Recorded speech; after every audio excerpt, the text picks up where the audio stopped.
sort of pre-ByBox, pre-Silicon Valley, my business partner and I had been running a software company for about 7 years. Before that, I met him actually at Anderson Consulting, or Accenture as it is now, and we left to start a software company that lurched from one financial disaster to another for about 7 years. We straightened it out, sold half of it, should have sold all of it on reflection, and then went in search of the next thing, which was in December 1999, looked at the online shopping marketplace and thought that one of the obvious problems is how are you going to deliver things to people when they're not at home to receive them.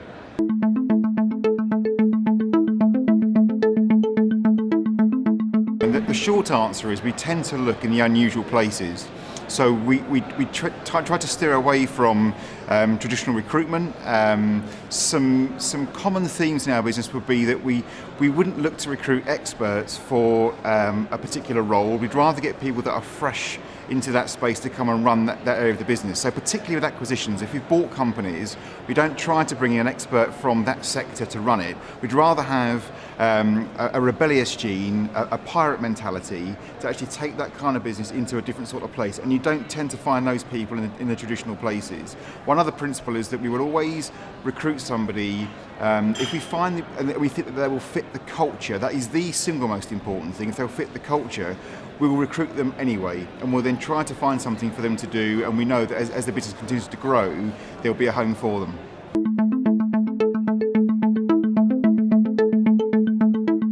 The building of a B2B brand is clearly very different from a B2C brand. More recently, we've got more at the sort of front of mind of consumer branding as we launched into online delivery, so delivering online shopping into a locker.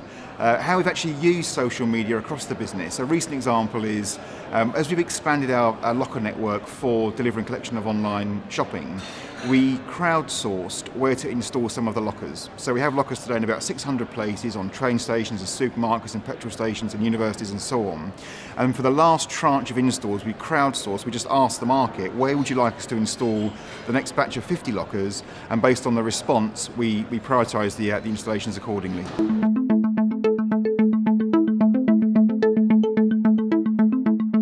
The simple answer is that passion always sells, and I think that will always be true. There's an old maxim with investment, which is you always invest in the team, not the idea, for the simple reason that a poor team with a great idea will mess it up, but a great team with a poor idea will just simply change the idea. So I'll be less focused on whether the actual purity of the idea is going to work, because after all, who really knows? Much more engaged in the team, the people, the passion, and whether there is that inbuilt curiosity to properly understand the problem that market needs to be solved. The first one is when you're starting a company, be absolutely clear the problem that you're solving for somebody. And that somebody is obviously your customer.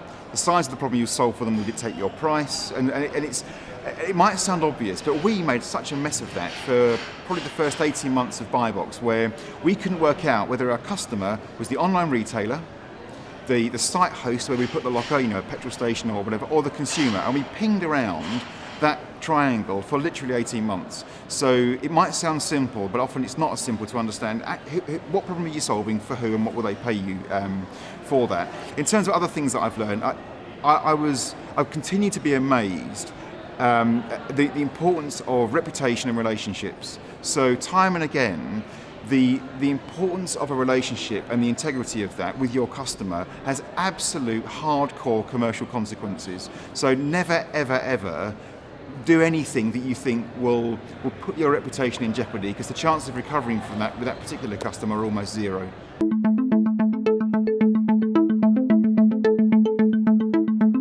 Yeah, mentoring is great, and it's brilliant to see across the whole country, across the whole of the UK, mentoring networks really taking hold. I think they're absolutely critical. Choose your mentor carefully. I'm trying to find a polite way of saying try to steer clear. If you're an entrepreneur, try to steer clear from people that might have built their career in much more corporate, traditional environments. You see a lot of people that come out of being a bank manager for 30 years and go and do some mentoring.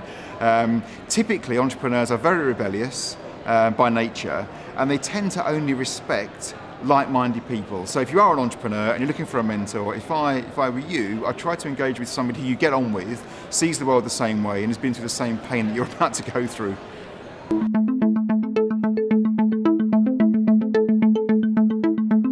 The most important things that my now late father told me was that there are only a few things you need to learn to be successful in life, and you learn all of them on the playground. And I think that we can get caught up in this sort of need to be up with everything and doing things in new ways. And there's also another fabulous quote about new media. It's by a 19th century German philosopher. When you read it, you think it's a modern quote. It simply says that when you have new mediums, they never actually replace old mediums, they just add to the mix. It sounds like a modern quote, but it's not. It's from a 19th century German philosopher. So I think things like, the old principles of, and it's exhausting for an entrepreneur. You have to go to everything, go to every networking event, like the one today, meet everyone, because you never know. The one that you chose not to go to because you just couldn't be bothered could have been the one where you met someone that joined up two dots for you in your head, and that was the catalyst to make you successful. So I think that is a principle that will never change. Doesn't matter what technology we have, just go to everything, meet everybody. Weddings, funerals, they're brilliant for networking. Just get engaged.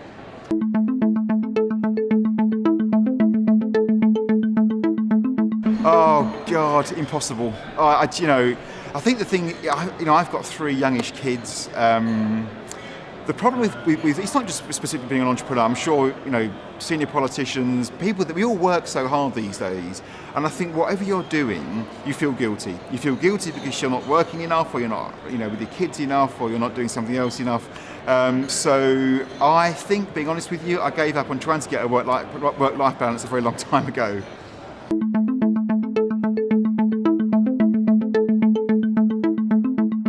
Favourite tech? Well, now that is a really, interestingly enough, I'm quite a late adopter of technology. My business partner isn't. He will be taking the thing apart in hours after it's been released. I'm quite a late adopter, but so I tend to love things that have, and this is going to sound very dull by the way, that have got sort of great battery life, are bulletproof, indestructible, and so on and so on. So my favourite gadget would probably be, actually, despite all of that, in fact, I hate to say it, it's my iPhone.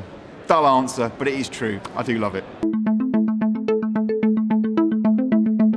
It's a brilliant cycling app where you can track where you're cycling, and its pathetic male competitive spirit, it shows you how you're doing compared to everyone else that cycled the very same route. So a bit pathetic really, but there you go, it's an honest answer.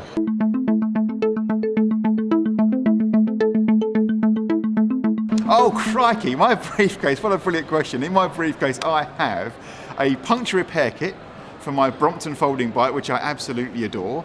I have this week's Economist. I have an overnight bag because I stayed with my best mate in Newcastle last night. A notepad with some thoughts on the talk this morning. And I actually, believe it or not, in my wallet I have a black stripe, which is one of the things I talked a bit about today, which is one of the early sort of innovations, which is talking up a little bit, that we created at ByBox. It's a reminder to me that low-tech, reliable solutions can often be the most successful.